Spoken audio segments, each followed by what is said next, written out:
Hello again, welcome back. This is the next one. We looked at where to start in the one I just recorded. Now we're going to look at references.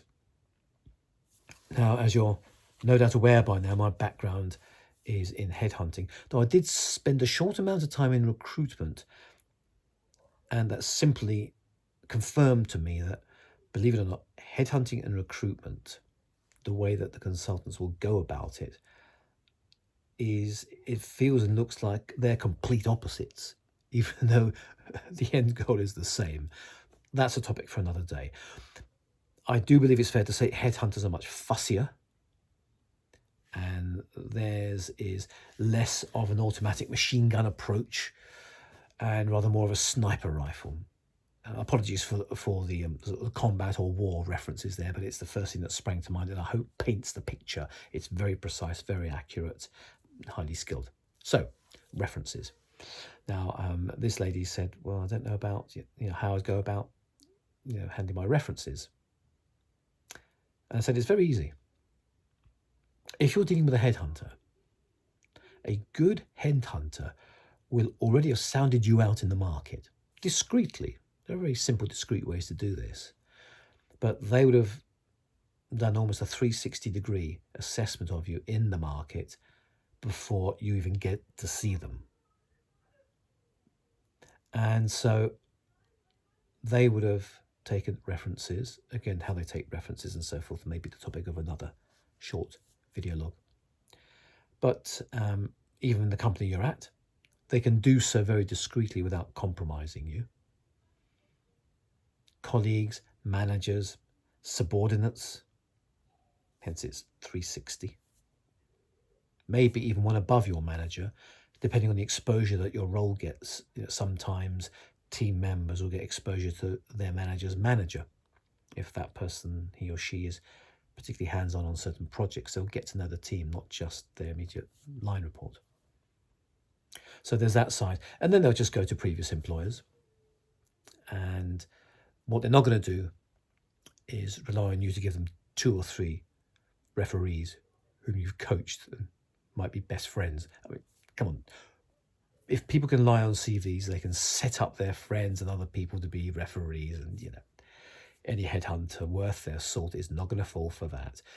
You could give them a list of 5 people to reference, and they might pick 1 or 2 at random, and others will be off that list.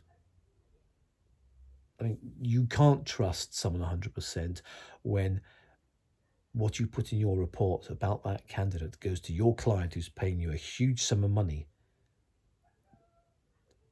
in order to get this right. So do bear that in mind. And that's a simple answer to references. I personally, the style of CV that I used a couple of highly positioned referees, in fact, as my personal statement at the front, because they were so powerful in what they said that my reasoning was, how could anyone reading that need to read any further? My achievements strong as well, but if you've got referees who are happy to be contacted, are highly placed professionally and so forth, that is worth its weight in gold. And I would still expect, again, to be referenced 360 degrees, not just because I've put 2 highly placed referees there, but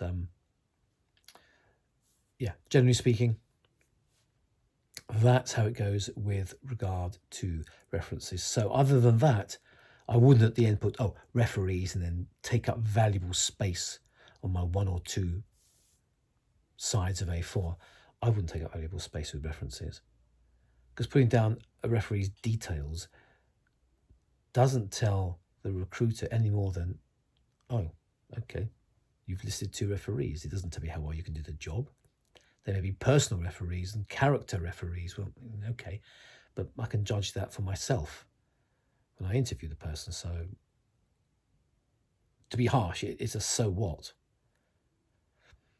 Bear in mind, through all the, if you like, help and advice I try to give, this is purely my perspective from my 8 years doing this. There will be fellow professionals who will have slightly different perspectives.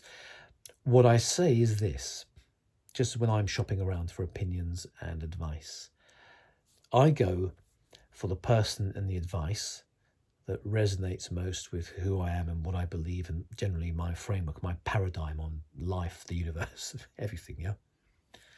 So some people have perfectly valid points. I just don't believe them, or I just think, nah, doesn't sound right, that's not for me. I can't take that on board and then use that as part of my interview preparation. It just doesn't feel right. So there's lots of opinions.